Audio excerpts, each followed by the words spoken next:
नमस्कार दोस्तों, स्वागत है फार्मेसी सुंदर चैनल के डे 2 में, जहां हम बात कर रहे हैं स्लीप एंड मेंटल हेल्थ की। कल हमने डे 1 में इंसोम्निया, नींद क्यों नहीं आती पर बात की थी और आज का हमारा टॉपिक है ओवर थिंकिंग, क्या दवा असर करती है। आप में से कितने लोग हैं जो छोटी छोटी बात पर घंटों सोचते रहते हैं और फिर सोचते सोचते नींद उड़ जाती है, दिल की धड़कन तेज हो जाती है और दिन भर दिमाग में वही पुरानी फिल्म रिपीट होती रहती है। तो आज हम जानेंगे ओवर थिंकिंग होता क्या है, क्या दवा इसे कंट्रोल किया जा सकता है, कौन सी दवाइयाँ दी जाती हैं और उसका असर कितना होता है, और बिना दवा के कौन कौन से असरदार तरीके हैं। तो चलिए शुरू करते हैं सोच को थोड़ा सा कम करने के सफर। ओवर थिंकिंग का मतलब है किसी एक विचार या चिंता को बार बार दिमाग में घुमाना। जैसे आप एक गाना सुनते हैं और वो अटक जाता है, वैसे ही है निगेटिव या चिंता वाले विचार अटक जाते हैं। तो चलिए जानते हैं कई सारे कॉमन एग्जाम्पल, जैसे कि किसी मीटिंग में हुई छोटी गलती को बार बार सोचना, किसी रिश्ते में कही गई बात पर दिन भर चिंतन करना, क्या होगा वाले सवालों का एंडलेस लूप। चलिए जानते हैं ओवर थिंकिंग को साइंस की भाषा में। जैसे कि ओवर थिंकिंग अक्सर एंजाइटी डिसऑर्डर, डिप्रेशन या ऑब्सेसिव कंपल्सिव डिसऑर्डर यानी कि ओसीडी के हिस्से के रूप में आता है।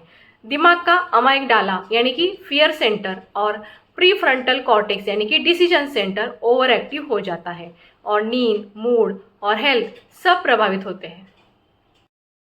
चलिए जानते हैं कारण यानी कि कॉजेज, क्यों होता है ओवर थिंकिंग।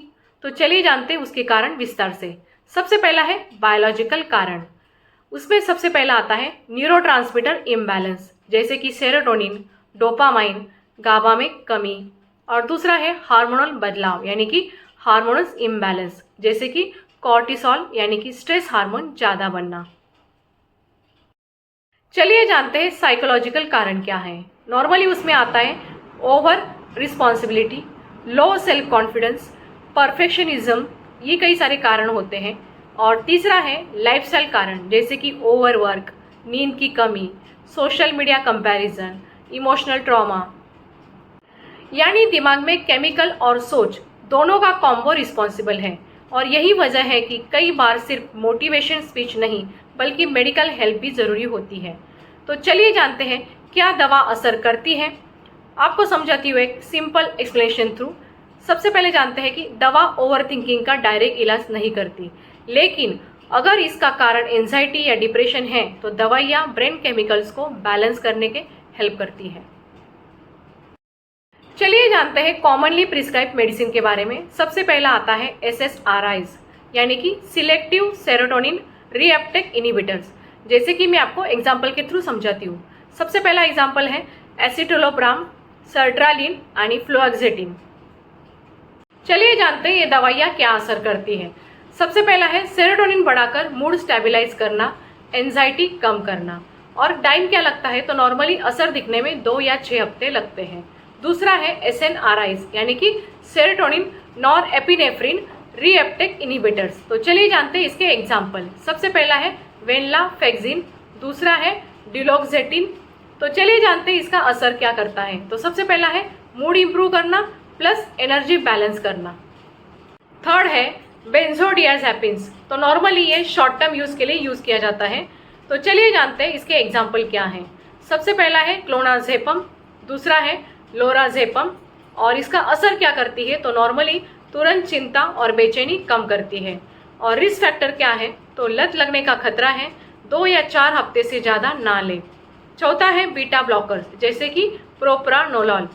असर क्या करती है दवाई, तो नॉर्मली ओवर थिंकिंग से आने वाली फिजिकल सिम्टम्स, जैसे कि दिल की धड़कन, पसीना कम आना। चलिए जानते हैं इंपॉर्टेंट पॉइंट्स के बारे में। सबसे पहला पॉइंट है सेल्फ मेडिकेशन बिल्कुल ना करें। दूसरा है डोज और ड्यूरेशन सिर्फ डॉक्टर तय करें। और तीसरा है लाइफस्टाइल थेरेपी के साथ दवा ज़्यादा असर करती है। चलिए जानते हैं दवा के साथ साथ ज़रूरी नॉन मेडिकल तरीके। तो सबसे पहले जानते हैं एविडेंस बेस्ड टिप्स, यानी कि सबसे फर्स्ट आता है उसमें कॉग्निटिव बिहेवियरल थेरेपी यानी कि CBT कहा जाता है उसे, यानी कि सोचने के पैटर्न को बदलने की थेरेपी। दूसरा है माइंडफुलनेस मेडिटेशन यानी कि प्रेजेंट मोमेंट में रहना।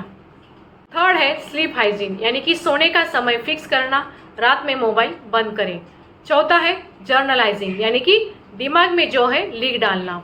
और पांचवा है फिजिकल एक्टिविटी, यानी कि रोज 30 मिनट्स वॉक या योगा करना। और 6 पॉइंट है डिजिटल डिटॉक्स, यानी कि सोशल मीडिया में थोड़ा ब्रेक लेना। यानी कि आसान भाषा में हम कह सकते हैं दवा आपका हेलमेट है, लेकिन बाइक तो आपको ही चलानी है। यानी दवा मदद करेगी, लेकिन सोच का पैटर्न बदलना आपके हाथ में है। चैट बॉक्स में लिखिए आपका सबसे कॉमन ओवर थिंकिंग मोमेंट क्या है और आप उसे रोकने के लिए क्या करते हैं।